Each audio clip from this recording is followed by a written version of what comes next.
Hey guys, Buildzoid here, and today we're going to be doing a video that the more times I've done this video, the less I like it, because there's really not that much worth talking about. But there's this Biostar X570 GT8 motherboard.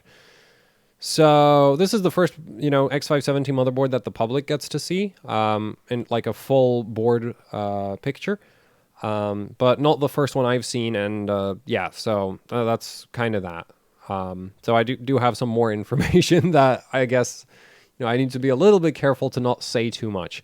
The first thing worth addressing, I guess, is the fan on top of the chipset. That's just going to be a thing. From what I've heard, the X570 chipset, when doing certain things with it, pulls a stupid amount of power and needs active cooling. It's just not possible to do it passive. Yeah, so X570 chipset under certain operating conditions gets really hot. So this fan right here is not Biostar being stupid.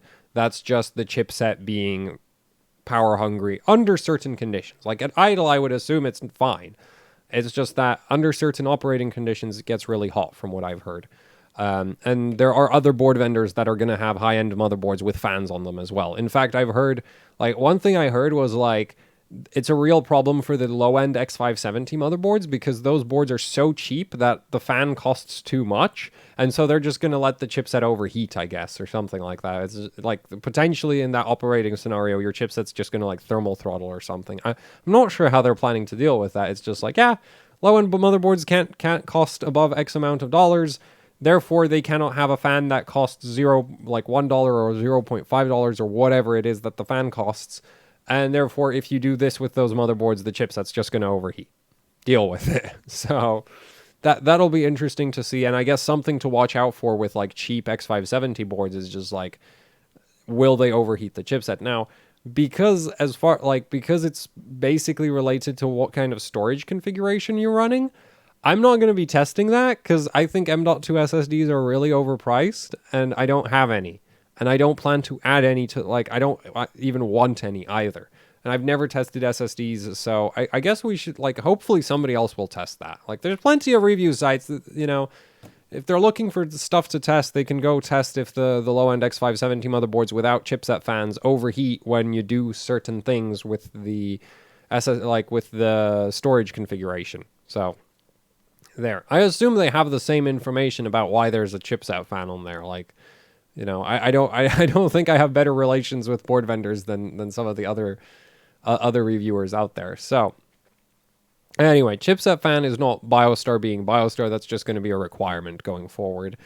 What else is there? We see an extra 4-pin power connector, which I don't know anything about that. Like, I know there's going to be a 16-core and there is going to be a 12-core CPU. I don't know how much they're going to cost. I don't know how much power they're going to pull. I don't know what kind of clocks they're going to run. And I don't even know when they're going to launch. But I do know there's going to be a 16-core. Worst case scenario, in my opinion, for that 16-core is about 300 to 400 watts CPU power consumption. There's a good chance the upper limit of that is not going to be coolable just because of the package isn't that big. Like the CPU package isn't that big, but at the same time, they're chiplets, so maybe the thermal density for the actual silicon itself works out okay. Again, not sure. I wish I had access to engineering sample CPUs, but as far as I know, it was very recently that the board vendors even got to see those. So, yeah, I'm not, like, I don't have any concrete data for how much power these chips will pull. Worst case scenario, in my opinion, is like, well, look at a 2700X, and then imagine if a 2700X had 16 cores. How much power would it pull? About twice as much, so about 300 to 400 watts, depending on the configuration. There's also a good chance that, like, and a lot of people will be like, but Buildzoid, this will be 7 nanometer. And my response to that is, well, look at the Radeon 7 and how that compares to a Vega 64 in terms of power consumption. And it's like, yeah, not great. It's not like, yeah, it has more performance. It clocks higher, but it also pulls roughly the same amount of power. So I would expect the same, like, potentially expect the same with the CPUs, where it's like they do have a lot, potentially more performance, higher clocks, and the same power consumption. Like, that wouldn't really surprise me. There's also a possibility that at stock clocks, they're just gonna, like, the 16 core, if the power consumption is too high at stock, like, they can just underclock it. There's nothing stopping AMD from releasing a 16 core that has a 3 gigahertz base clock and like a 4.x gigahertz boost clock, right? Like, I don't know where the upper limit in terms of frequency is. It could even be 5 gigahertz. No idea. I heard something about them wanting to do 5 gigahertz, but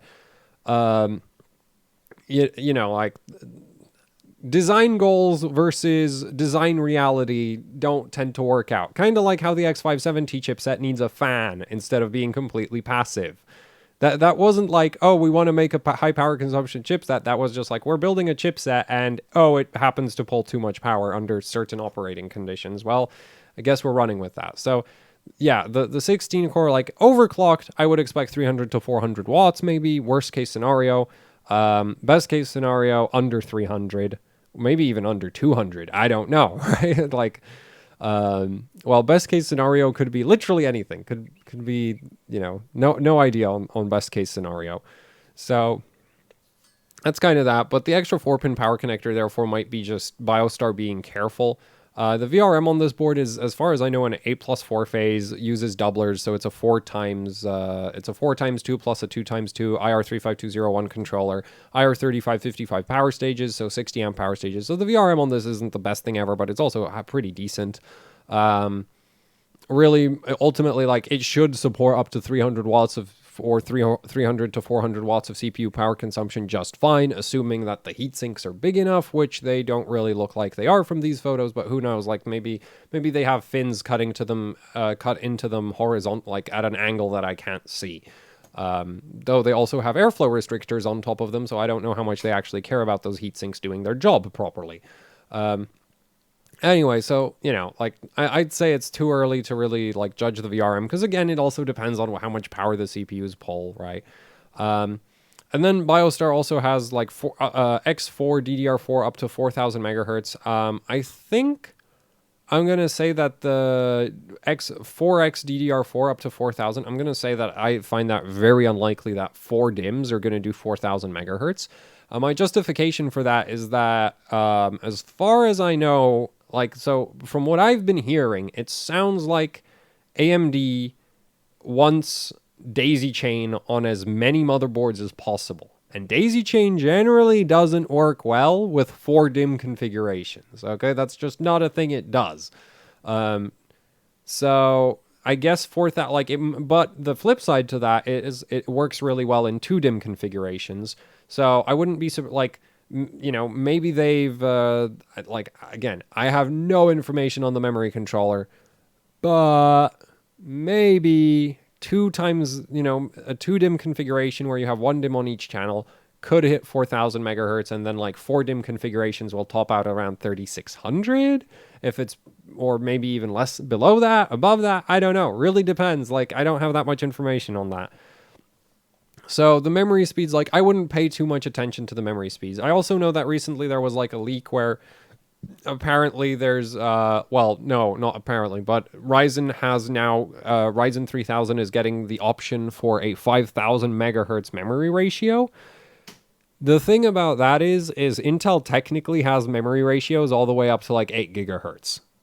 The world frequency record for memory frequency, the world record for DDR4 frequency is like 5.7 gigahertz. Just because you have a really, really, really high ratio option doesn't mean it actually does anything or that it works, really. So, yeah, it's just like, because you can set up multipliers to whatever speed you feel like, doesn't mean you'll actually be able to use them. So, yeah, you know, I wouldn't really, like, pay too much attention to that, because if I remember correctly, even like X99 has memory ratios all the way up to 4,000, but they don't work. Like, X99 realistically stops at like around 3,200, and you can get some pretty impressive frequencies out of it if you're just going for like screenshots and that kind of thing, but actual usable memory frequencies are nowhere near where that platform tops out. So like, even on Z390, like, yeah, the world record for frequency is like 5.7 gigahertz. Usable maximum frequency is more like 4,800, maybe 5 gigahertz if you have a very lucky CPU. As in, your memory controller is literally made of solid gold. That doesn't necessarily mean your CPU cores are any good, so, you know, do keep that in mind. So, yeah, it's just the memory support. Like, I don't know. But the fact that it seems that daisy chain is going to be the preferred memory layout again, even for even more board vendors than before, makes me think that, you know, maybe we'll see some higher frequencies, and maybe AMD is really like trying to standardize the AGESA and get all of the boards to be like, because if all the boards use the same layout and they all use the same AGESA, then you would assume that they should all clock pretty similarly. And it'll at least make it easier for AMD to roll out memory like AGESA updates where it's like everybody's boards improve instead of just some boards improve. So, yeah. On the flip side, on Intel motherboards, the actual memory reference code is pretty much up to the board vendors. They can do basically whatever they feel like with it, which leads to some very interesting differences between Intel motherboards in terms of memory overclocking.